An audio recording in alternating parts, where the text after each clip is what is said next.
मित्रांनो, आज आपल्याला युनिव्हर्सिटीमध्ये जायचं स्टेशनरी द्यायला. हे बघा, गेला नदी मग आला आपण आपल्या युनिव्हर्सिटी जवळ. या गार्डमध्ये नाव लिहा. नाव काही पहिलेच लिहिलं आहे म्हटलं. मग आलो थोडंसं समोर.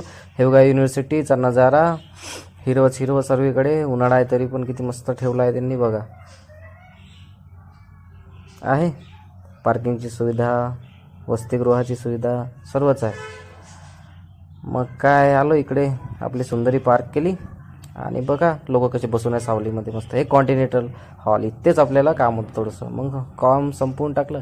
हे आपली मेन बिल्डिंग पहा, बहिणाबाई चौधरीच्या नावावरती. या युनिव्हर्सिटीमध्ये कोण कोण शिकला आहे सांगा कमेंटमध्ये. हे बघा, हे आहे जैन इंडस्ट्री. जैन इंडस्ट्री पूर्ण इरिगेशन सप्लाय इथून होतं जैन इंडस्ट्री. मग काय, शिकंजी प्यायची होती, आलो थांबलो. हे बघा मेकिंग प्रोसेस पहा शिकंजीची निंबाच्या. बस आनंद घेतला बघा किती बढिया. आणि बघा फायदे लिहिले आहे याले म्हणते मार्केटिंग स्ट्रॅटेजी.